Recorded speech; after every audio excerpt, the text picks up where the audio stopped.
come on in into my house. I hope you all feel very, very welcome here. Come on in and take a seat. I was actually just about ready to start cooking. I love to cook, hence my apron. And Mary and Lazarus are right upstairs, and Lazarus and Mary are always really good at entertaining guests. But while we wait for them, come on in and let's see, I can tell you a story. Do you guys want to help me maybe knit? Or let's see, I can tell you all some riddles. Okay, yeah, you guys probably, doesn't sound good to any of you, right? Not very suitable. Well, Mary and Lazarus are always really good at entertaining guests, and I'm not used to this. So while we wait for them, I'm going to tell you a little story about Mary. And Mary's always very good with the guests that come. And so one time we had guests, but they weren't just any guests. They were the disciples of Jesus and the Messiah himself.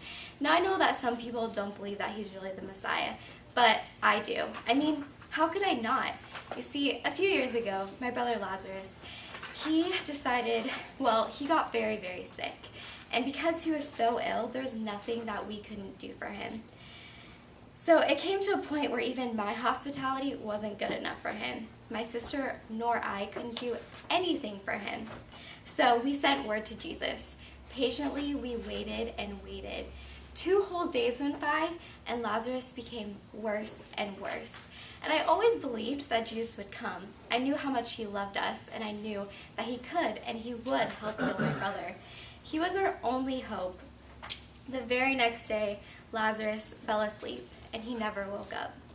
That day, Mary and I wept, and we ended up burying him in a tomb right next to our house.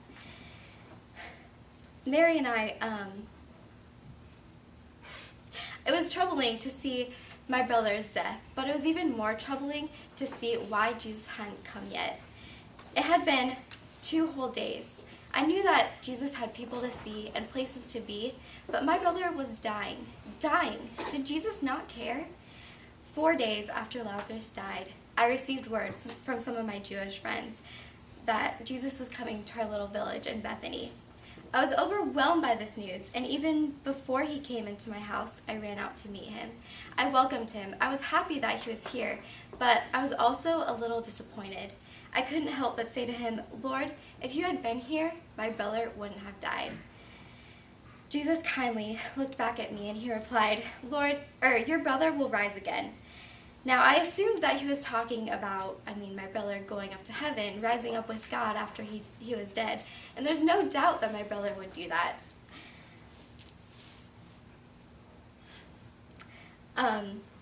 I took those words of Jesus to be words of comfort, but this was not what Jesus meant. Jesus meant the literal sense. He said that anyone who believes in him shall live, even if they had already died. So then we went straight to Lazarus' tomb, along with Mary and several of our other friends who had been at our house. We then reached his tomb. Jesus wept. We all did. Lazarus had been a great friend to all of us, including Jesus. Jesus then told us to roll away the stone away from the tomb. I thought that Jesus hadn't realized that he had really been in there for 4 whole days. I couldn't imagine the stink that we were about to reveal. But we obeyed Jesus, and we rolled away the stone. Jesus then looked up, and he began speaking to God. He said, "Father, let us show these people why you have sent me here." He then faced the tomb and shouted, "Lazarus, come out." Now, what I'm about to tell you is hard to believe, but it's true. I couldn't believe it myself. From the darkness, out of the tomb, we see a figure walking toward us. I thought that I was seeing things. I almost fell over in disbelief. It was my dead brother walking out of his tomb, completely fine, like nothing had ever happened. Jesus had healed him, like I always knew he would. But he did not only just heal him, he raised him from the dead. It was a true miracle that definitely got the whole town talking. I should have never doubted that Jesus wouldn't have come, nor should I have blamed him for Lazarus' death. There was a reason that Jesus decided to come so late, and that was to show everyone his power. Jesus himself was more powerful than death. Many people after this event started to believe in him. It was amazing that my brother was alive again. So we decided to celebrate. We wanted to have a dinner. So many people came. Jesus, his disciples, some of our Jewish friends too. I began feeling overwhelmed because so many people were here. I wasn't prepared at all. Our dishes weren't clean, our vegetables needed to be washed, dinner needed to be cooked. There's no way I couldn't ask any of our guests to help me. That's just so unprofessional. I don't want to disturb them. They were in my home, and it was my job to care for them and serve them. See, growing up, I have been taught to treat others in my own home like royalty, making them feel welcome and comfortable.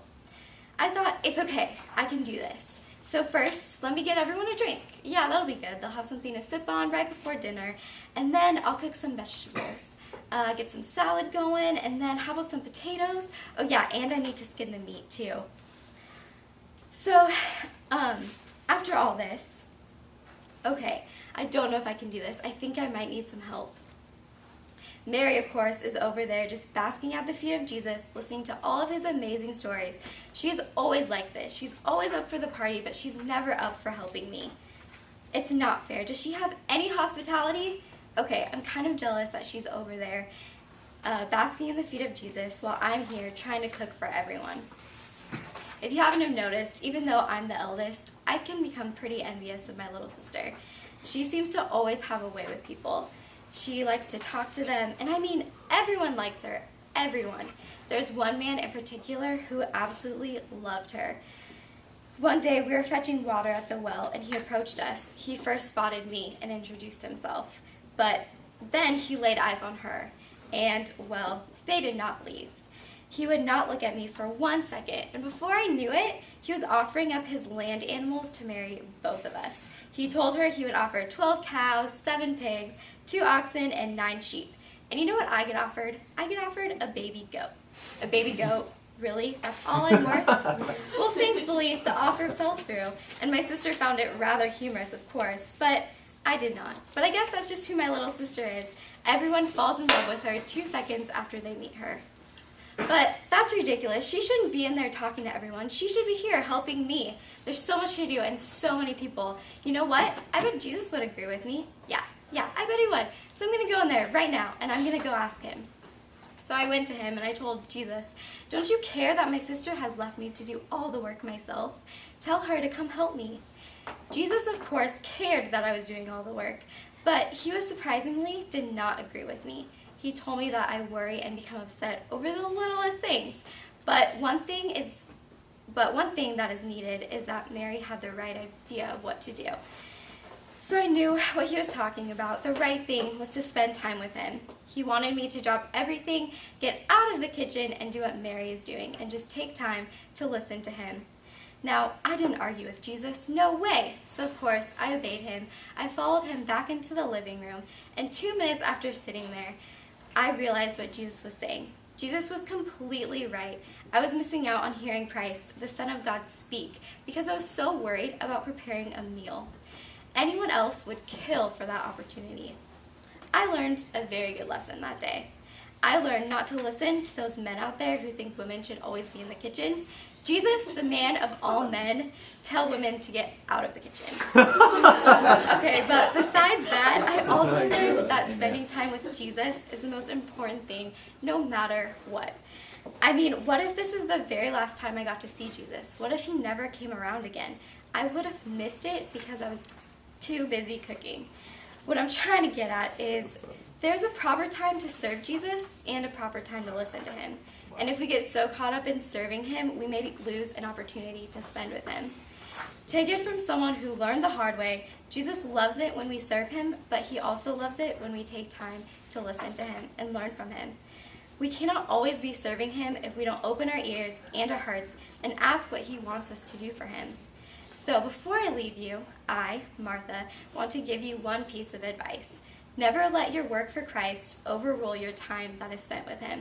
Spending time with him always is the most important.